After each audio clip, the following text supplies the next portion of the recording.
আসসালামু আলাইকুম। একজনের একটা বক্তব্য দিয়ে আলোচনাটা শুরু করতে চাই। বক্তব্যটা একটু শুনবেন।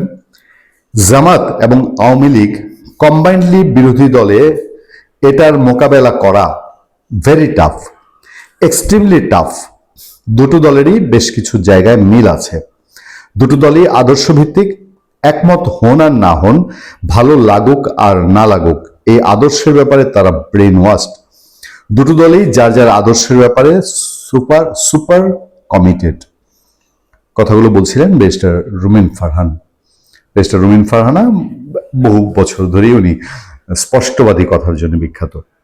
চিন্তা করে দেখেন তো, বিএনপি যদি জামাত এনসিপির চাপে হোক বা তার রাগ ক্ষোভ ঘৃণা, তার উপর যে আঘাত গেছে, তার কর্মীদের প্রচন্ড আওয়ামী লীগ বিরোধী এখনো একটা মনোচিন্তা, তারপর কিছু দুষ্ট রাজনীতিবিদ যারা মনে করে যে আওয়ামী লীগকে সমান পর্যায়ে রাজনীতি করতে দিলে একটা সময় আওয়ামী লীগ আবার যদি পূর্ণ শক্তি নিয়ে ফিরে আসে, এইসবের কারণে আওয়ামী লীগকে যদি এখন যে অবস্থায় আছে এই অবস্থায় রাখে। এই যে ছিচকা ফুচকা মিছিল হয় না, ওই দিন রাজু ভাস্কর্য মিছিল হলো, গুলিস্তানে মিছিল হলো, এই মিছিল একসময় কি এরকম থাকবে?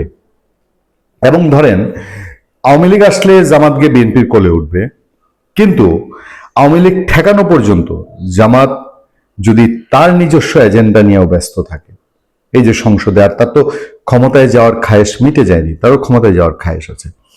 ফলে সেই পর্যায়ে 2 বছর পরে যদি জামাত বিএনপির সাথে পুরো পল্টি দেয় যে এরপরে আরেকটা ইলেকশন আসবে, তখন আমরা আমাদের মতন সব চাই, আওয়ামী লীগ ওই রাজু ভাস্কর্য, গুলিস্তান, এই শাহবাগ, এখানে সেখানে ফুচকা মিছিলে তখন সীমাবদ্ধ থাকবে না। কারণ আওয়ামী লীগ যত যাই বলেন, এটা তো বাস্তবতা যে আওয়ামী লীগ এখন আর তার যে 5 আগস্টের পরে যে অবস্থাটা, মানুষের ধারণাটা ছিল যে এটা আসতে আবার 15-20 বছর, সে অবস্থায় নাই। ফলে কি হবে? কিছু কিছু লক্ষণ আছে, জানেন, কিছু কিছু লক্ষণ। আমি ছোট্ট একটা খবর আপনাদেরকে শোনাই। এই ছোট্ট খবরটা ধরে আমি আপনাদেরকে বাদ বাকি আলোচনায় রাখতে চাই। খুব বিচ্ছিন্ন হলেও এই ধরনের খবরগুলো এখনো যে ঘটে।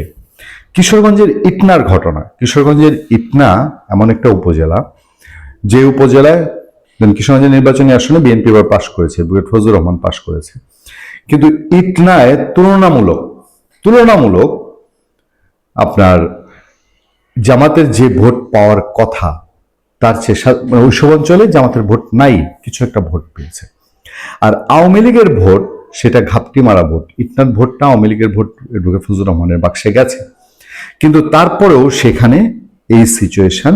কিশোরগঞ্জের মিঠামইন উপজেলায় আধিপত্য বিস্তার করে, এবং মিঠামইনটা আমি আপনাদেরকে জানাই, মিঠামইনটা হচ্ছে সাবেক রাষ্ট্রপতি অ্যাডভোকেট আব্দুল হামিদের এলাকা, এবং ওই এলাকায় অ্যাডভোকেট ফজলুর রহমান তুলনামূলক অনেক ভোট কম পেয়েছেন, যেটা তার আরো বেশি ভোট পাওয়ার কথা। এবং ধারণা করা হয় অ্যাডভোকেট ফজলুর রহমানের যারা সমর্থক তারা অভিযোগ করেন যে আওয়ামী লীগের ভোট, সাবেক রাষ্ট্রপতি আব্দুল হামিদের ভোট, টোটাল ভোটটা জামাতের বাক্সে গেছে। অ্যাডভোকেট আব্দুল হামিদের যারা ফলোয়ার তারা আওয়ামী লীগ ঘরানার মানুষজন।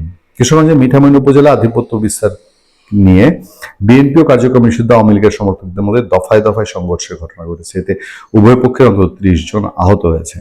সোমবার সকাল 8টা থেকে 9টা পর্যন্ত উপজেলার কেওয়ারজোর ইউনিয়নের হেমন্তগঞ্জ এলাকায় এই সংঘর্ষ চলে। আহতদের মধ্যে 2 জনের অবস্থা আশঙ্কাজনক, তাদের ঢাকা মেডিকেল কলেজ হাসপাতালে পাঠানো হয়েছে। পুলিশ ও স্থানীয় সূত্র জানায়, কেওয়ারজোর ইউনিয়ন পরিষদের চেয়ারম্যান ও আওয়ামী লীগ নেতা হিসেবে পরিচিত কাশেমের সমর্থকদের সঙ্গে একই গ্রামের বিএনপির সমর্থক নজিরের অনুসারীদের দীর্ঘদিনের বিরোধ চলছিল। এরই জের ধরে সোমবার সকালে দুই পক্ষ দেশীয় অস্ত্রশস্ত্র নিয়ে সংঘর্ষে লিপ্ত হয়। প্রায় 1 ঘন্টা ধরে চলা এই সংঘর্ষে পুরো এলাকা আতঙ্ক ছড়িয়ে পড়ে। সংঘর্ষের উভয় পক্ষের অন্তত 30 জন আহত হন। আহতদের মধ্যে 2 জনকে আশঙ্কাজনক অবস্থায় ঢাকা মেডিকেল কলেজে পাঠানো হয়েছে। বাকিরা মিঠামইন স্বাস্থ্যকেন্দ্রে চিকিৎসা নিয়েছেন। সেখানকার ওসি লিয়াকত আলী বলছেন, খবর পেয়ে কাঠখাল পুলিশ ফাঁড়ি ও মিঠামইন থানা পুলিশের সদস্যরা ঘটনাস্থলে পৌঁছে পরিস্থিতি নিয়ন্ত্রণে আনেন। বর্তমান এলাকার পরিস্থিতি স্বাভাবিক রয়েছে। এই যে পকেটগুলো, হাওড় অঞ্চলে বিভিন্ন পকেট আছে, বাংলাদেশে ময়মনসিংহ অঞ্চল আওয়ামী লীগের ঘাঁটি বলে পরিচিত, ফরিদপুর অঞ্চল পরিচিত, এবং এই যে আলোচনা হয় আওয়ামী লীগের ভোট বিএনপির বাক্সে গেছে। আজকে দেখলাম আওয়ামী লীগ সভাপতি শেখ হাসিনা নাকি বলেছেন, আমি সোশ্যাল মিডিয়ায় দেখলাম, যে ইলেকশনের আগে বিএনপির লোকজন আওয়ামী লীগের পায়ে ধরেছে এবং ইলেকশনের পর চোখ পল্টি দিয়েছে। কিন্তু এটা তো বাস্তব। সেন্টার বেসিসে, আসন ভিত্তিতে আওয়ামী লীগের লোক বিএনপিকে ভোট দিয়েছে, বিএনপি জয়লাভ করেছে। আওয়ামী লীগের লোক জামাতকে ভোট দিয়েছে উত্তরবঙ্গে যদি বলি, বা সীমান্ত ঘেঁষে জেলাগুলোতে বলি, সেখানে জামাত পাশ করেছে। ফলে এই যে আওয়ামী লীগের লোকবলগুলো, এরা কি সারা জীবনের জন্য ইনেকটিভ হয়ে যাবে? সারা জীবনের জন্য এরা পরগাছা হয়ে যাবে? এই যে মিঠামইনে যে ঘটনা ঘটেছে, এরকম ঘটনা কি সারা দেশে বছরের পর বছর কন্ট্রোল করা যাবে?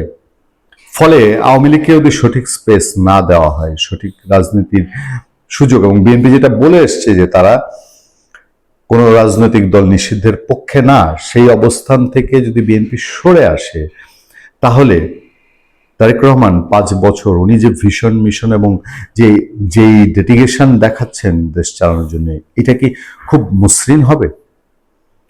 ভালো থাকবেন, সুস্থ থাকবেন। আপনার সাথে আমি আতিক রহমান, পূর্ণিয়া।